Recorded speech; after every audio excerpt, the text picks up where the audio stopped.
Nak ngopi lah deh. Pahit-pahit dong. Jadi gitu lagi. Nak kopi lah deh. Kopi. Ini kopi deh. Semuanya kenyang. Semuanya kenyang deh. Semuanya kenyang deh.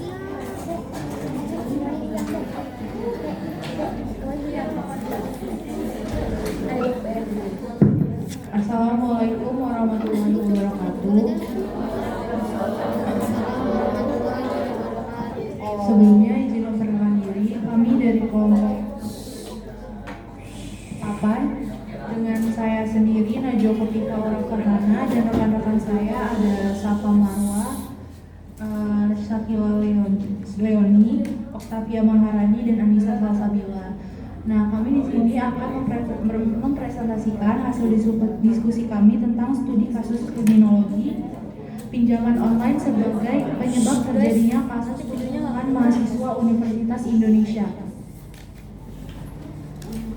Latar belakang kasus ini sendiri yaitu terjadinya pembunuhan mahasiswa Universitas Indonesia yang bernama Novel Zidan yang dibunuh oleh temannya sendiri yaitu Altaf pada 23 Agustus 2023 yang menghebohkan dunia pendidikan. Altaf ini membunuh temannya karena terlilit hutang akibat kekalahan dalam permainan cryptocurrency dan pinjaman online sehingga dia melakukan pembunuhan untuk menguasai harta korban demi melunasi hutangnya. Dalam kasus ini dapat dilihat bahwa faktor ekonomilah yang memicu terjadinya kasus ini. Khususnya, keterlibatan Altaf dalam pinjaman online menjadi pemicu tindak kriminalitas berat yaitu pembunuhan. Kasus ini menunjukkan bahwa masalah ekonomi yang tidak ditangani dengan baik dapat berdampak langsung pada meningkatnya angka kriminalitas. Oleh karena itu, kelompok kami ingin melakukan analisis dari aspek kriminologi untuk memahami motif, faktor penyebab, teori yang digunakan, serta mengaitkan penyebab dan penanggulangan serta kesimpulan apa yang digunakan dalam kasus ini. Selanjutnya kelompok kami akan membahas tentang kronologi kasusnya yang akan dijelaskan oleh rekan saya. Mungkin Masuk ke bagian pembahasan pertama yaitu ada kronologi kasus. Di sini Altaf sebagai pelaku telah merencanakan pembunuhan Novel sebagai korban dengan sengaja. Terbukti dari persiapan pisau lipat yang disimpan di dalam jok motornya sebelum menawarkan tumpangan pulang ke kosan Novel. Setelah berbincang sejenak di kosan, Altaf kemudian beralasan keluar sebentar untuk mengambil sesuatu dan kembali dengan pisau lipat yang telah dia siapkan.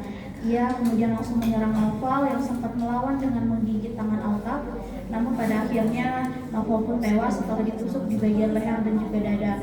Untuk menyembunyikan kejahatannya, Altaf kemudian memasukkan jasad Novel ke dalam kantong plastik hitam dan menaburkan kapur barus untuk menyamarkan bau dan menyembunyikannya di bawah kasur. Sebelum meninggalkan TKP, Altaf mencuri barang-barang berharga korban termasuk handphone, MacBook, dan juga uang. Jasad Novel kemudian ditemukan beberapa hari kemudian setelah tercium bau tidak sedap dari kamarnya. Polisi kemudian berhasil mengidentifikasi dan menangkap Altaf yang kemudian mengakui perbuatannya. Adapun motif serta faktor penyebab pelaku melakukan tindakan kriminalitas pada kasus pembunuhan mahasiswa UI. Polisi memberi keterangan bahwa motif dari pembunuhan ini adalah motif ekonomi. Akibatnya pelaku terlilit uang pinjaman online. Pelaku juga sering kalah ketika bermain kripto, dan pelaku juga iri kepada korban karena berhasil dalam investasi kripto. Sehingga pelaku menganggap korban banyak hartanya dan mau menguasai harta milik korban untuk melunasi hutang-hutangnya. Di dalam kasus di atas, faktor yang menyebabkan pelaku melakukan pembunuhan adalah hutang. Maka faktor ekonomi yang menjadi faktor utama dalam melakukan pembunuhan. Pandangan bahwa ekonomi merupakan suatu yang sangat fundamental dalam kultur sosial dan menentukan urusan dalam kultur itu, pandangan ini telah diterima sejak dahulu dan sampai saat ini. Pandangan mengenai perubahan-perubahan dan kondisi-kondisi ekonomi mempunyai pengaruh yang sangat besar terhadap kejahatan yang dipengaruhi dari faktor kelas dan ekologis.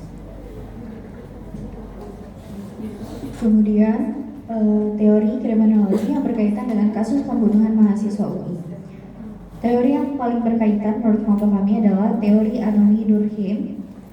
Teori anomi, yaitu yang dikembangkan oleh Emily Durkheim, menjelaskan bahwa kekosongan norma dalam masyarakat mendorong perilaku menyimpang, termasuk tindakan kriminal.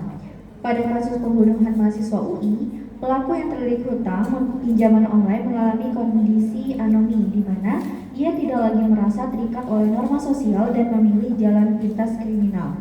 Ketidakseimbangan antara tujuan finansial dan cara yang sah untuk meraihnya menciptakan tekanan psikologis yang mendorong pelaku melakukan pembunuhan.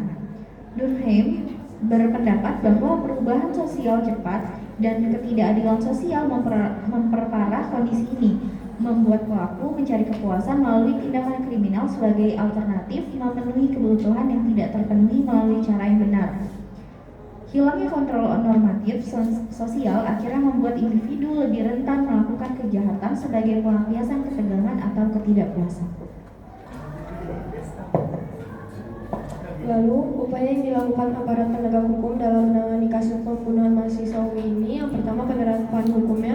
Kasus ini ditangani secara profesional dengan pasal 340 KUHP tentang pembunuhan berencana. Terdakwa terbukti melakukan perencanaan sebelum melakukan pembunuhan terhadap korban. Selanjutnya, dalam proses sidang, tuntutan hukuman mati oleh jaksa penuntut umum sebagai respon tegas terhadap tindakan pidana tersebut. Proses sidang dilakukan di Pengadilan Negeri Depok dilakukan pada 13 Maret 2024. Yang ketiga, penyidikan dan rekonstruksi. Pihak kepolisian melakukan penyidikan mendalam dan rekonstruksi kejadian untuk melengkapi berkas perkara sebelum diserahkan ke jaksa. Perlindungan dan pencegahan yang dilakukan, yang pertama dukungan lembaga perlindungan saksi dan korban. Berdasarkan Undang-Undang Nomor 31 Tahun 2014, LPKSK memberikan perlindungan kepada saksi kunci untuk menjamin proses hukum yang aman dan adil. Selanjutnya, perhatian OJK terhadap pinjaman online. OJK meningkatkan pengawasan terhadap perusahaan pinjaman online untuk memastikan operasinya legal dan melindungi konsumen.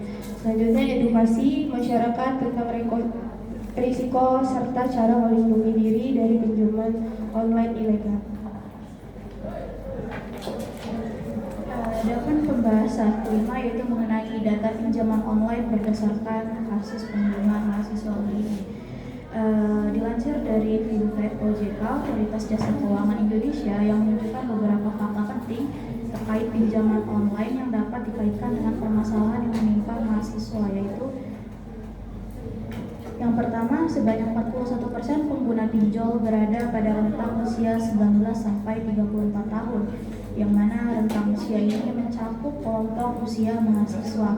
Yang kedua yaitu berdasarkan data Fintech OJK, 60% pinjaman disalurkan kepada rentang usia 19 sampai 34 tahun, yaitu kepada Gen Y dan juga Gen Z. Yang ketiga yaitu terdapat peningkatan signifikan pada jumlah peminjam baru, bahkan meningkat mencapai 60.471 pada tahun 2022, yang kemudian naik 133% dari periode yang sama pada tahun sebelumnya. Yang keempat yaitu ada 107 aplikasi pinjol legal yang terdapat di OJK, namun terdapat lebih dari 700 aplikasi pinjol ilegal yang beroperasi. Yang kelima yaitu terdapat beberapa alasan utama masyarakat menggunakan pinjol. Yang pertama yaitu ada kemudahan akses dan juga proses yang cepat. Yang kedua yaitu pinjol tidak memerlukan jaminan. Yang ketiga yaitu pinjol merupakan satu-satunya pilihan saat situasi mendesak. Dan yang keempat yaitu suku bunga yang rendah pada pinjol. Dan yang kelima yaitu persyaratan daftar pinjol yang sangatlah mudah. Dan yang terakhir yaitu pinjol memiliki tenggat waktu yang fleksibel. Yang keenam, adapun bentuk masalah yang sering diadukan mengenai pinjol meliputi penagihan tidak beretika, suku bunga tinggi, penyalahgunaan data pribadi, serta layanan yang tidak sesuai perjanjian. Dalam konteks terjadinya kasus pembunuhan mahasiswa UI yang disebabkan oleh pinjol ini, data-data tersebut menunjukkan bagaimana pinjol dapat menciptakan tekanan finansial yang ekstrim pada kalangan mahasiswa. Ketika mahasiswa terjebak dalam siklus hutang pinjol dengan bunga tinggi dan tidak mampu membayar, mereka dapat mengalami tekanan psikologis yang berat dan berpotensi memicu tindakan tindakan ekstrim. Praktik penagihan yang tidak beretika seperti yang dilaporkan dalam data berupa ancaman, intimidasi, dan pelecehan dapat menciptakan ketakutan dan juga keputusasaan. Dalam kasus-kasus ekstrim, situasi seperti ini bisa mendorong seseorang ke tindakan kriminal sebagai upaya untuk keluar dari jeratan hutang atau sebagai bentuk respons terhadap tekanan yang berlebihan. Mahasiswa yang umumnya belum memiliki kemampuan finansial yang stabil dapat dengan mudah tergiur oleh kemudahan akses pinjol tanpa memahami sepenuhnya konsekuensi dari tingkat bunga yang tinggi dan juga skema pembayaran yang memberatkan. Hal ini dapat menciptakan situasi di mana beban hutang menjadi tidak terkendali sehingga memicu stres dan juga tindakan nekat. Jadi kesimpulan dari hasil presentasi kami hari ini adalah kasus pembunuhan mahasiswa UI oleh temannya sendiri menunjukkan tekanan ekonomi yang berasal dari utang pinjaman online dapat memicu tindakan kriminal yang ekstrim. Berdasarkan analisis kriminologi, motif utama pelaku adalah keinginan untuk memperoleh harta korban guna melunasi utangnya, yang diperparah oleh tekanan psikologis dan ketiadaan kontrol sosial yang efektif. Kasus ini menunjukkan relevansi teori anomi yang menyatakan bahwa kekosongan norma dalam masyarakat dapat mendorong individu untuk mencari jalan pintas dalam memenuhi kebutuhannya. Selain itu, aspek psikologis, rasionalisasi tindakan, dan kurangnya alternatif solusi juga menjadi faktor yang memperkuat niat kriminal.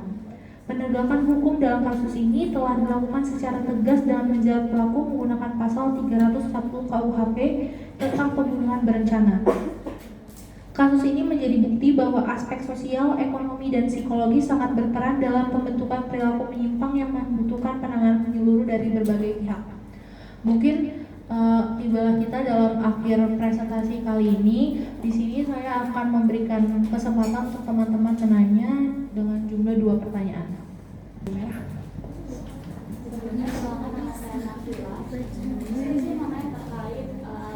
teorinya.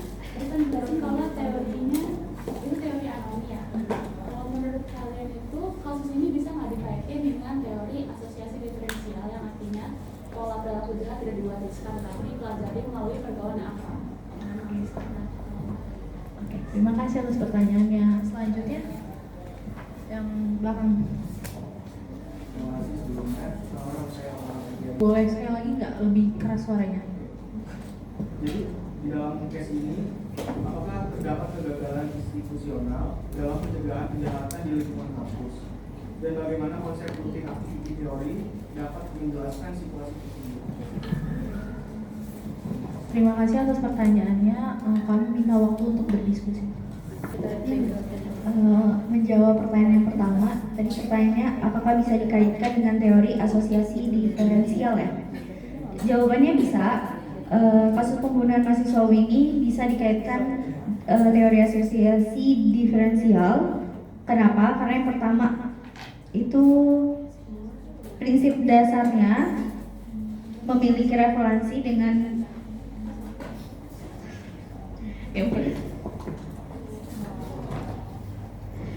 karena di sini prinsip dasar dari teori asosiasi diferensial memiliki relevansi dengan kasus yang kami bahas, yaitu kasus pembunuhan mahasiswa UI, yang mana di sini ada prinsip dasar pertama yaitu pembelajaran perilaku menyimpang, yang mana di sini Altaf yang kemungkinan mempelajari perilaku berisiko dalam dunia cryptocurrency dan juga pinjaman online melalui lingkungan sosialnya.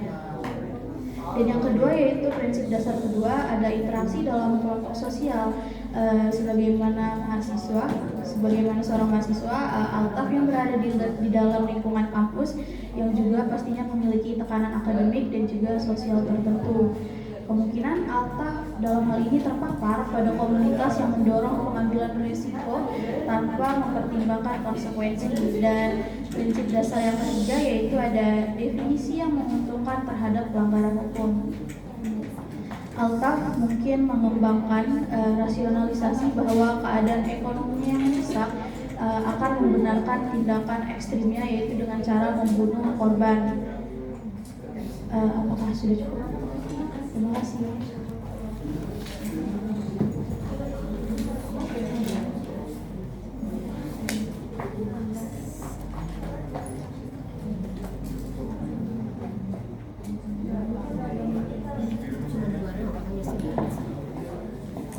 Baik, saya akan menjawab pertanyaan yang nomor 2.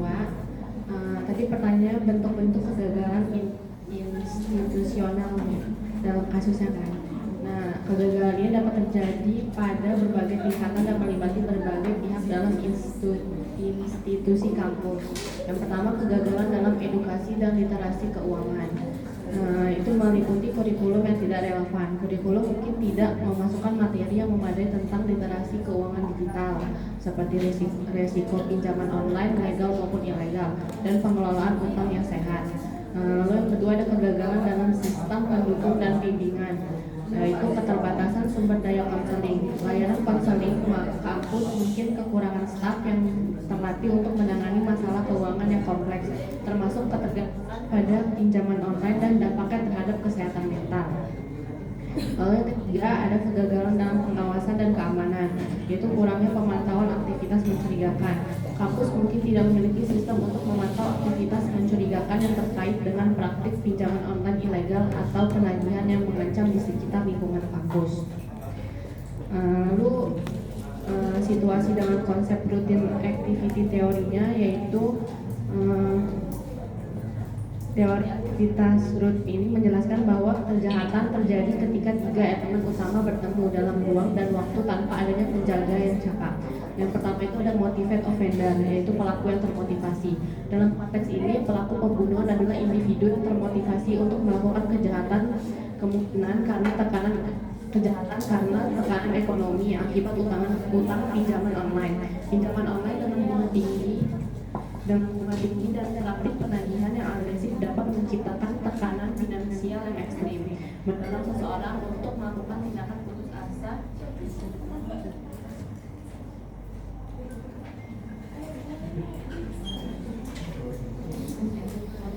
termasuk kejahatan. Lalu yang kedua ada suitable target, yaitu target yang sesuai. Korban dalam kasus pembunuhan menjadi target yang sesuai bagi pelaku.